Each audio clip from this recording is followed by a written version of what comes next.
Hey everybody, welcome to Obscurities in Miniatures, and today we're going to take a look at The Druid Was Right! The Animal Companions pack from Dungeons & Lasers. So I believe, if I recall correctly, this was originally part of the very first Dungeons & Lasers campaign, and I know it showed up in quite a few of the others, and once upon a time I actually built, as I look for him, this little doggy right here, with the sword in his mouth, and I'm gonna have to go track him down, hopefully. Once upon a time I got a preview pack from Archon, I think, and I got a chance to build that dog and painted it. I did paint it. I'll throw that in there. But I finally got a chance to get the Animal Companions box, and I know they have been offering this, and I think this is actually going to go to retail. I'm not 100% sure, but hopefully. I don't know why not. But the best part about this is everything is hard plastic sprues. Now, I know some people dig the board game plastic stuff of, like, Steamforge's Animal Companions. I mean, yeah, it's mass marketed. It's just pick up and play, toss it on the table. But to me, as a hobbyist, even if I don't do a good job, I love building this stuff. I do. I truly do. And to me, I get much more enjoyment out of putting this stuff together, even if I do a mediocre job and a substandard paint application. But to me, the joy of building this stuff is where it really is at. So each box, at least as far as I know, is 24 models, as it says. Tabletop ready. Well, we'll leave that one open to interpretation. I was like, are there instructions? So each box is 3 sprues, and right off the bat you'll notice that there are bases included for everybody and everything in here. That is a big plus. We've got every little character broken down, and you'll notice that, well, maybe if I zoomed in you'll notice. So each and every model is going to be labeled with their parts. Every animal is its own letter, so you don't have to worry about that. It's totally like Darkwing Duck, except that's not a duck, that's an owl. I don't know what I'm talking about. Some models are a little more intense work-wise than others, but that's to be expected. All of the bases are specific as well to each animal. So if you cut everything out and have a big pile of unsorted plastics, that could be problematic. So I would warn and strongly suggest don't do that. So some models have a little more thick contact points than I would like. Some of these models are quite thin, like our bird friend right there, and some of the little bits. I'll chalk that up to this being an older kit. Obviously, Archon have put out quite a few plastic sets at this point, and I feel pretty comfortable and confident in saying that I trust they know what they're doing. Not only have they put out their own models in plastic, but I know they've done the manufacturing for quite a few other lines, and if you watch this channel enough, you probably have seen them at one point or another. So definitely, I don't mind giving them the benefit of the doubt for that. Yes, some of these pieces are going to be a little challenging to get off the sprue, but you know, those are those growing pains of learning a new medium. Speaking of new mediums, I think I found some of the old Empire of Men resin kits that Archon put out. And that's something, you want to talk about obscure. Nobody seems to have those these days. Of course, I found them and then I forgot where I put them. So if I can find them again, I am totally going to have to do a video on those. Whether they get painted or not is an entirely different subject. Oh no, look! Our monkey's staff is kind of bent. I'll have to fix that. Interesting that a lot of the bases you'll see have their own theme, design, patterns, whatnot going on. Oh my gosh, we have individual legs. Yippee. Archon, are you trying to malifaux me here? A little bit of flash there. You don't usually see a lot of flash on the Archon stuff. That's kind of surprising. But again, this was from the first Dungeons & Lasers campaign. As of the time we filmed this video, we're waiting on the third one to begin its production. I know they just wrapped up the rapid delivery of it. Maybe by the time you're watching this, we've already had the third one delivered and they're moving on to the fourth or whatnot. Who knows? Something to think about there. But definitely it looks like it's pretty doable. I'm going to go get my clippers and a nice sharp X-Acto knife, and we are going to start building all of our little animal buddies here. So hold on one sec.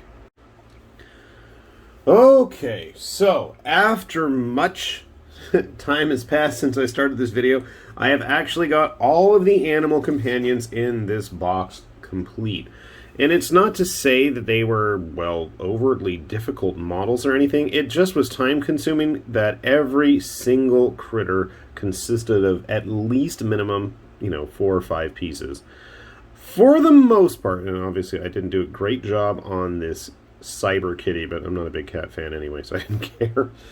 For the most part, everything actually was, like the box said, totally push fit. Some models push fit better than others. I had to supplement quite a few with glue. And keep in mind, these are companions, not actual adventurers like other companies have made.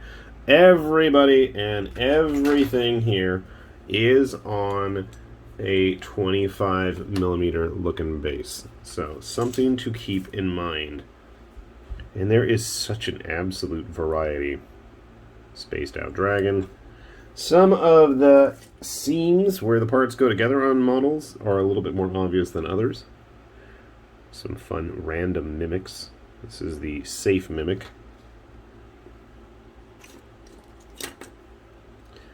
Once upon a time, we did a video on this guy. He was kind of the mascot, if you will, of the set. Very Sith-like. Dark Souls style. Nobody makes a good Tortoise-inspired model. I don't know why I'm mentioning that, but just, I guess, looking at a very Sith-inspired model here.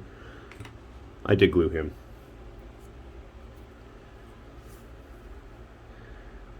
Cyber Mastiff. This is perfect for, like, well, maybe not the base, but the dog itself would be great for some Enforcer-style Necromunda police escorts.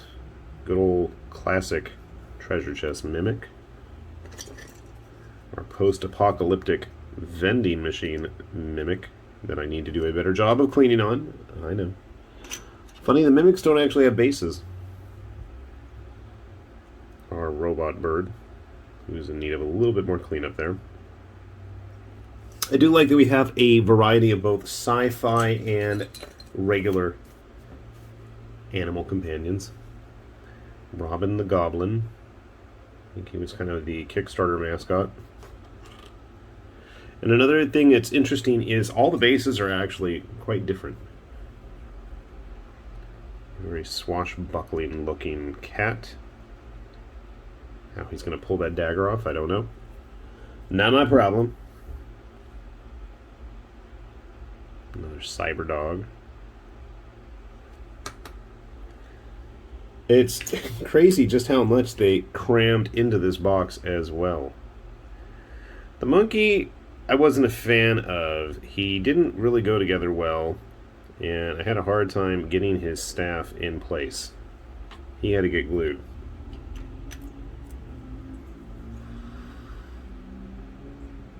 The transport tortoise needs a little bit more cleaning there. Make a good pack mule for something like Frostgrave. I don't know if the size is right. Shadows of Brimstone, maybe. Or post-apocalyptic bear with cub. It's kind of cute. Maybe it's a cosmonaut.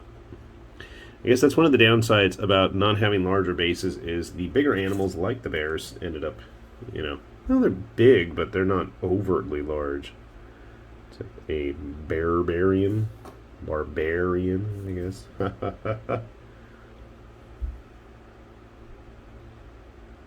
Very epic anime-looking doggy. Just keep going. There's like more and more. They just keep coming. Sci-fi monkey. His cybernetic arm there. Not a whole lot different. But then again, you know, a lot of these are just kind of reskins, if you will, of the basic animals. Now here we have the sci-fi version of the turtle. Full-on cannon tortoise. If you remember Zoids. I remember Zoids both times around. I like the regular bird. Falcon, if you will. Let's see, the otter. I think it's an otter. Makes me think of an otter. Maybe it's a cat. I don't know. I don't know my animals. Cyber dog. Maybe it is a cat or an otter. I don't know. These two, I guess, are the same. And then there's this guy. An owl with a scroll. And why he's taking notes and a hat. And there's a pile of skulls around him. Beats me. So, definitely a fun mix of stuff. Very eclectic. Very interesting in some of them. Downright unusual. Like our vending machine mimic. But I feel like you get a lot of bang for your buck in this box. I think if you enjoy painting animals, if you want something different and you want a lot of it, well, you're going to get it in this box. And I do know that these are available in retail packaging. And I know that because I just got a hold of one. Dun, dun, dun, dun. You can see it looks a little bit different. 24 figures in there. And I do believe that there are instructions included as well. So, kind of cool stuff there. If you're interested, do take a look out there. They have been hitting retail. They are available online, and we will put a link to Tortoise's site as well. So you can see, I mean, for a lot of standard-sized games, I think they're going to look great. You do have those sci-fi flavors as well, so if you want to have some hanging out with your Inquisitor, or as you're exploring the Wasteland, they might be some good options there as well. So some fun stuff, and as always, I do look forward to seeing what Tortoise has cooking in store in plastic.